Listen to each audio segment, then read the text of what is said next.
그럼 결론은 스펙 좋네요. 본인 스펙 좋아서 지금 붙은 거 아니에요? 본인이 지금 면접을 굉장히 많이 갔기 때문에 다른 친구들이 본인 스펙보다 뭐 솔직히 안 좋은 친구도 굉장히 많을 수 있잖아요. 그거에 대해서는 좀 어떻게 봤어요? 요번에 그 코로나 때문에 그게 이제 서류에서 많이 탈락을 하시더라고요. 그런데 그런 자격증이 있다는 그런 것 때문에 저한테 감사하게도 많은 기회가 주어졌고, 그래서 저한테 큰 무기가 되지 않았나 그런 생각을 합니다. 그런데 이제 면접장을 가면은 정말 다양한 분들이 계시거든요.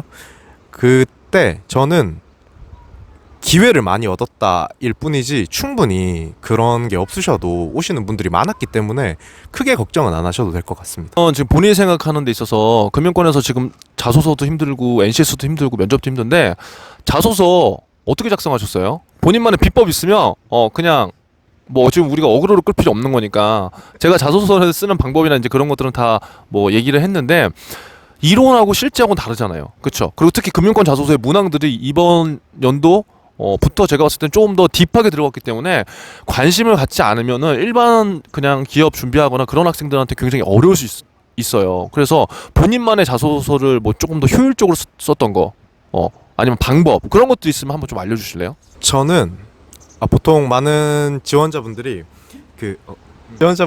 그 지원 동기 되게 힘들어 하시더라고요. 근데 저는 지원 동기를 어떻게 썼냐면 그냥 뭐 우리은행이다 이러면 우리은행 이렇게 뉴스에 쳐보고 막 그러잖아요. 그런데 그러면 정말 잡다한 기사들도 많아요. 근데 저는 항상 어떻게 접근했냐면 이제 포털 사이트에 우리은행 그리고 띄우고 최초라고 검색을 해보시면은 최초. 네, 이제 우리은행이 우리나라 금융산업에서 최초로 도입한 어떤 뭐 프로세스 아니면 상품 뭐 이런 것들이 쫙 나오거든요. 그런 것들을 이제 눈여겨보면서 이거 내 직무랑 연관이 돼 있다? 뭐 가령 그 우리은행 같은 경우에는 빅데이터를 이용해서 최초로 기업금융 부정대출 방지 시스템을 만들었거든요. 제가 알기로는. 그래서 저는 기업금융에 지원했기 때문에 그런 것들을 활용하면서 우리은행이 앞으로 나아갈 때 그런 선진적인 기술을 도입해서 앞으로 기업금융 산업에서 선두주자가 될 수 있다는 믿음을 가졌다. 뭐 이런 식으로 저는 작성을 했었어요. 그래서 제가 해드리고 싶은 꿀팁이 아닌 꿀팁은 그냥 포털 사이트에 땡땡은행 최초 그리고 그런 것들을 항상 눈여겨보시고 이제 그거를 사용하시면 되게 로열티 이런 거를 좀 보여줄 수 있다고 생각합니다. 좋은 방법이네요. 최초. 여러분들 한번 뭐 차용해 보시면 좋을 것 같아요. 결국 지원 동기가 지금 어렵고 힘든 거는 솔직히 관심이 없었던 걸 지금 관심 만들려고 하니까 솔직히 힘든 거 같죠? 아니 갖고 가지 말고. 맞아요, 진짜 맞아요. 그쵸? 그래서 제가 이제 뭐 매식경이나 이제 이런 걸 토대로 해서 얘기를 해주는데, 제가 항상 하는 말이 있죠. 사고를 우리가 조금 바꿔야 된다.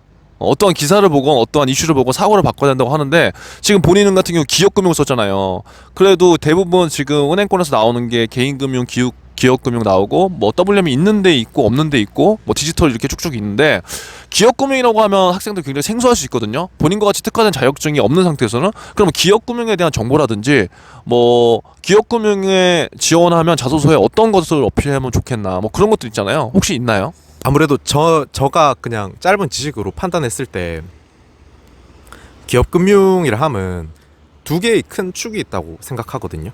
첫 번째가 기업 여신 그리고 두 번째가 외환 업무라고 생각을 해요.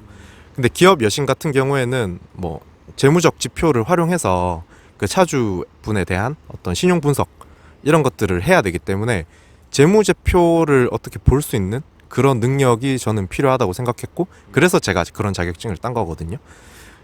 그리고 외환 관련해서도 저는 그게 정말 실무자한테 들은 건데 외환이 진짜 바로 직전감으로 쓰일 수 있는 그런 실무 지식이라고 하더라고요. 그래서 저는 그 두 개. 굉장히 좋은 말 같아요. 근데 제가 궁금한 거, 근데 일반적으로 지금 이제 이 영상을 보시는 분들이나 이제 막 취업을 준비하는 분들은 그런 부분이 굉장히 생소하잖아요. 그럼 그런 분들은 결국 본인이 봤을 때 은행 취업에 될 가능성이 없다고 봐요? 솔직하게 난 이거 묻고 싶었어요. 솔직히 한번. 지금 면접을 많이 봤으니까. 그런 친구들이 있었나? 아니면 뭐 무자격증, 그다음에 토익도 별로 없고 금융권에 대한 관심이 없는 상태에서 그냥 지원해서 분명히 합격한 친구들도 있을 것 같아요. 제가 봤을 때. 그거에 대해서는 한번 어떤지 한번 얘기. 과거에 많이 뽑을 때는 그게 어느 정도는 통했을 수 있었을 것 같아요. 근데 이제는 워낙 적다 보니까 물론 제가 면접장 가서 이제 뭐 좋은 분들이랑 친해지고 막 이야기도 해보고 했을 때 막 그렇게 막 자격증도 많고 막 그러신 분들이 많이 없었어요. 그렇지만 관심은 있어야 돼요. 저는 그렇게 생각을 해서 무작정 덤빈다? 그거는 약간 시간 낭비가 되지 않을까라는 생각은 조금은 해요. 본인이 얘기한 관심이라고 했잖아요. 그 관심은 어떠한 관심인 거예요? 금융 자격증을 따기 위한 관심인 건지, 아니면 꾸준하게 금융권을 준비하기 위한 어떠한 일련의 행위들을 지금 관심이라고 표현하는 건지, 지속적으로 뭔가, 왜 제가 강조하는 건 현장을 방문해봐라, 그리고 현업에서 할 수 있는 것도 사고를 해봐라, 막 이런 얘기들을 하는데 어떠한 관심을 구체적으로 얘기한 거예요? 먼저 은행 자체에 대해서 관심을 많이 가져야 될 것 같아요. 은행에서 어떤 일을 하는지 뭐 저도 아직 잘 모르지만 이런저런 것들을 읽어보고 저만의 어떤 업무를 하고 어떤 프로세스로 흘러가겠고 뭐 조직도도 한번 보고 뭐 이런 식으로 되게 많이 생각을 고민을 해봤어요. 그리고 두 번째는 직무에 대한 고민 되게 많이 해보는 게 좋을 것 같아요. 왜냐하면 이제는 제가 면접을 다니면서 PT 면접을 할 때 특히 그런 것들을 되게 많이 느꼈거든요.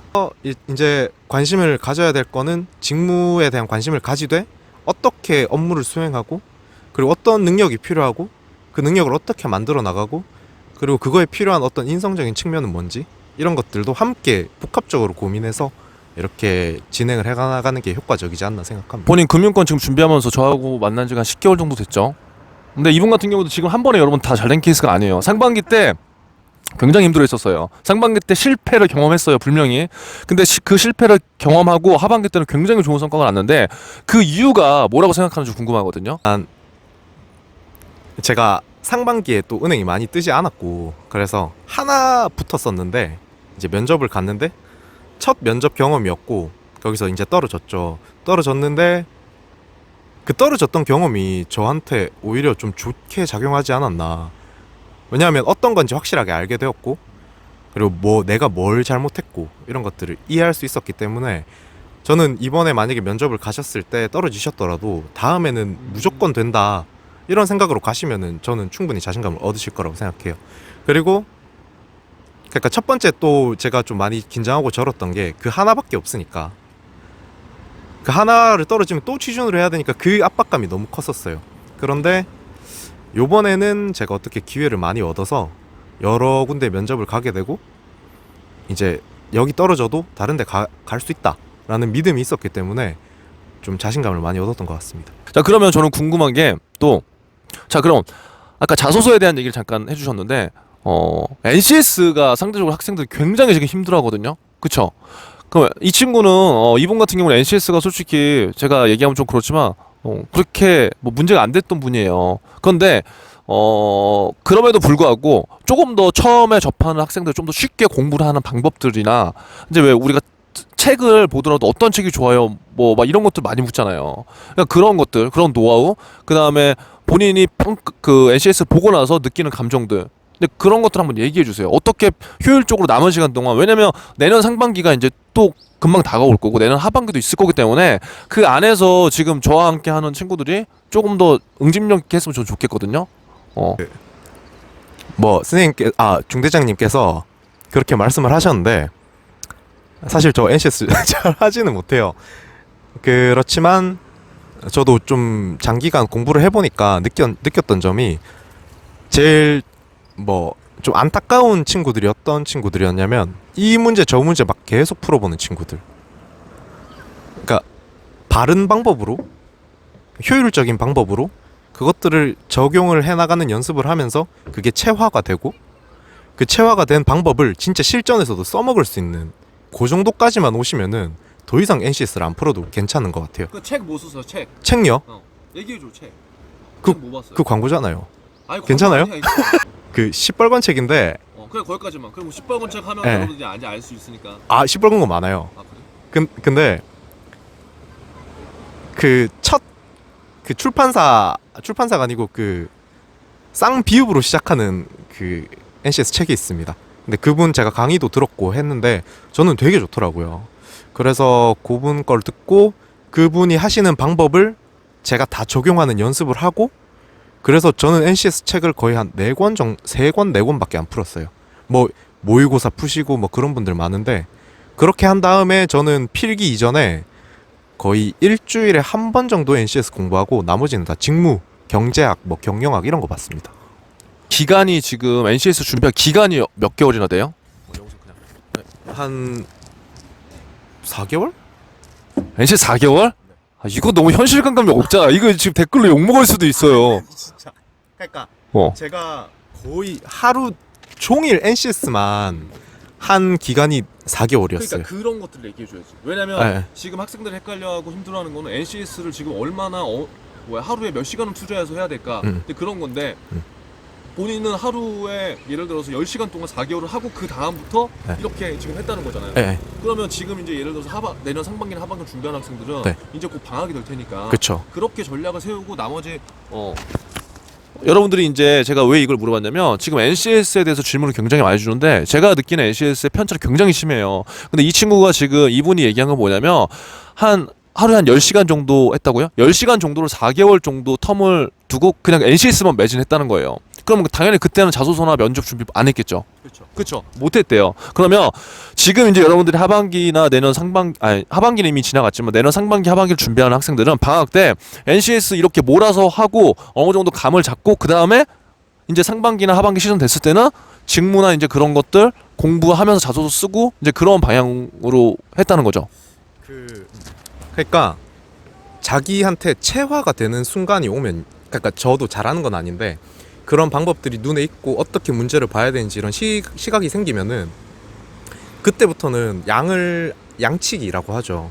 그 양치기를 굳이 안 하고 진짜 일주일에 한 번 뭐 날 잡아서 뭐 좀 풀고 그런 식으로 감만 살려서서 시험 치러 가시면은 저는 괜찮았던 것 같아요.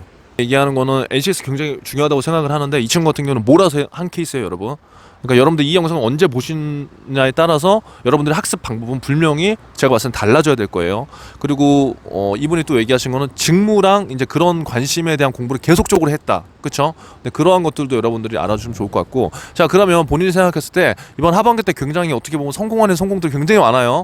많은데 왜냐면 이분이 은행만 되신 게 아니라 지금 면접도 굉장히 많이 잡혔는데 그걸 포기하고 지금 그 은행을 선택한 거기 때문에 그러면 그렇게 할 수 있었던 금융권 취업 준비자들한테 이 두 가지 정도는 무조건 먼저 해봐라. 지금 시점에서 방학이 지금 다가오는 시점에서 앞으로 상반기를 준비하면서 이것들을 꼭 하면 좋겠다. 그거 한번 얘기해 주세요. 뭐 매식경 얘기해도 되고. 매식경 좋지. 매식경 좋지. 매식경 중대장님 해주시는 매식경 같은 것도 좋고 근데 제가 진짜 해드리고 싶은 분들은 특히 3학년 이제 대학생들 그분들은 이제 앞으로 점점 취업문이 좁아지고 은행만 한정할게요. 그 디지털화 되면서 지점도 줄이면서 사람 수도 줄이니까 문이 점점 좁아질 거예요. 특히 문과분들. 근데 그래서 3학년 분들은 자격증 임팩트 있는 자격증 하나쯤은 준비하시는 게 좋지 않나. 그런데 제가 공부했던 자격증은 한 18개월 정도 걸렸거든요. 그런 거 얘기해 주면 안 되지. 지금. 그런데 그거 말고 진짜 어필할 수 있는 자격증들이 저는 있다고 생각해요. 그게 뭐예요? 그게. 이게 제가 괜찮아. 주관적으로 얘기해도 돼요. 진짜 주관적인 의견인데 모르는 친구들이 있을 거니까. 그 CDCS라고 CDCS. 은행만 준비한다면 국제신용장 전문가라고 제가 앞서 말씀드린 것처럼 기업 금융 같은 경우에는 기업 여신이랑 외환 업무가 저는 두 축이라고 생각하거든요. 근데 현직자한테 듣기로는 그 외환 업무가 진짜 직전감으로 바로 쓰일 수 있다라는 말을 들었어요. 그래서 이제 기업은행 같은 경우에는 CDCS를 가지고 있으면 가점도 주고 이래서 이게 들은 바로는 6개월 정도 걸린다고 하더라고요. 그래서 임팩트 빠르게 하시면 좋을 것 같아요. 이 CDCS 같은 경우는 하라는 게 아니라 이분이 봤을 때는 이 정도 남은 기간에 그런 것들을 뭐 시간이 있는 분들은 금융권에서 은행을 가기 위해서 기업금융이라는 직무에 있어서 굉장히 필요할 것 같고 업무의 연계성도 있고 관심도도 보일 수 있고 관련 은행에서 가산점도 우대해주기 때문에 이러한 자격증을 또 한번 따는 게 취득하는 게 좋은 것 같다. 그런 얘기를 해준 거고요.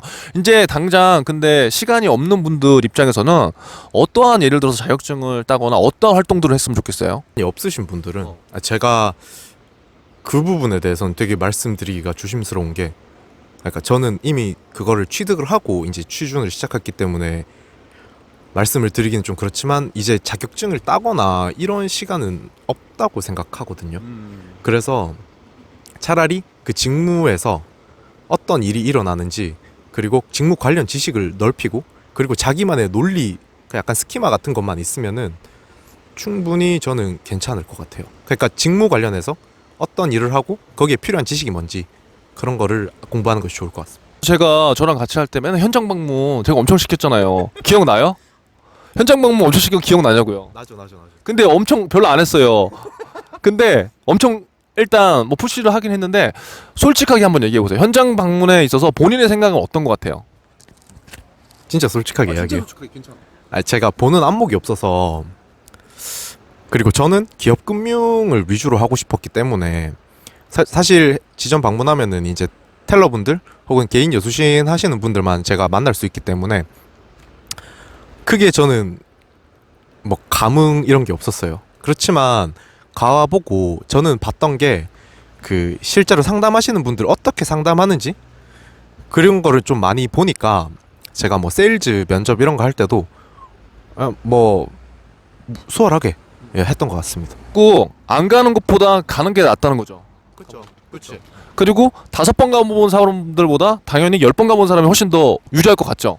당연합니다. 네. 그렇기 때문에 현장에 대해서 물론 이거는 케이스 바이 케이스예요. 근데 제가 얘기하고 싶은 건 관심이 없으면 관심을 만들어야 되고 관심을 만들어야 되면은 그냥 책에서만 찾는 것도 좋지만 현장을 가보는 게 계속 좋기 때문에 이런 얘기를 한 거고 이분한테도 제가 그 방법을 엄청나게 썼어요. 근데 말을 별로 안 들었지만 그래도 적정 지표를 달성을 했어요. 그래서 그러한 것들이 지금 잘 묶인 상황이고 이거 얘기 안 했네. 자, 그리고 본인이 지금 30살이잖아요. 이 30살이거든요. 그럼 나이가 어떻게 보면 되게 늦었다고 볼 수 있는데 30살이 어떻게 지금 현 시점에서 그리고 중요한 건 30살 여러분 중고 신입이에요. 이분간의 치명적인 어떻게 보면 아킬레스건 30살 중고 신입이 지금 금융권에 들어갔다는 거죠. 그럼 본인이 그거에 대해서 지금 영상을 보고 있는 이런 나이가 많으신 분들이나 아니면 중고 신입 분들한테 해주고 싶은 말. 저는 그렇게 나이가 중요하다고는 생각 안 해요. 근데 나이는 들었는데 자기가 뭔가 어필할 수 있는 무기가 없다. 그러면은 그건 진짜 문제가 되는 거라고 생각이 들거든요. 그래서 나이는 크게 걱정 안 하셔도 괜찮을 것 같아요. 다만 이제 시험을 통과하시고 필기 시험 통과하시고 이제 면접장 가셨을 때 진짜 임팩트 있는 뭐 멘트라든지 자신의 역량이라든지 이런 거는 준비를 꼭 해나가셨다면 나이는 진짜 괜찮을 것 같습니다. 마지막으로 지금 힘들게 다시 한번 준비하고 있는 친구들이 있는데 본인 아까도 얘기했지만 마인드 컨트롤이나 그런 것들이 상당히 안 돼 있는 시기가 있었잖아요. 그러니까 본인이 생각해서 취준에서 가장 중요한 거는 뭐라고 생각하는지 그리고 그러한 것들을 어떻게 이겨내면 좋은지 그거에 대해서 마지막으로 한 말씀 해주시고 마치시죠. 먼저 진짜 힘든 걸 제가 알아서 진짜 힘든 걸 알아서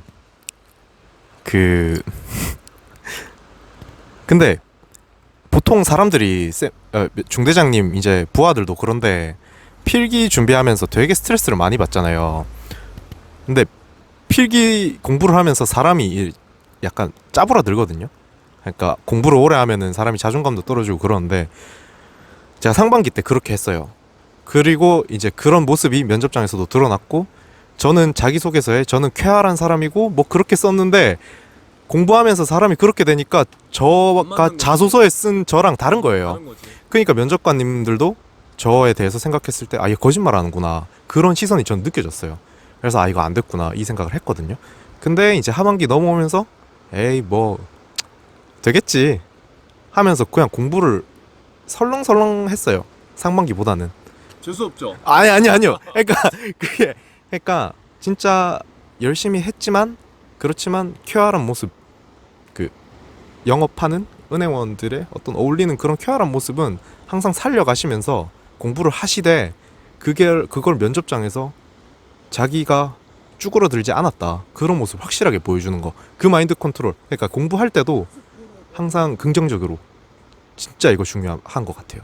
그러니까 뻔한 말이네요. 그러니까 긍정적으로 해야 된다. 그렇죠. 그러니까 이런 마인드셋이나 그런 게 취업에 있어서 굉장히 중요하다는 거 다시 한번 말씀해 주셨고 자 오늘 아무튼 먼 길까지 와서 이렇게 뭐 좋은 얘기가 아닐 수도 있죠. 여러분들 남겨주세요. 궁금한 거. 그러면 이분이 답을 해주실 수도 있어요.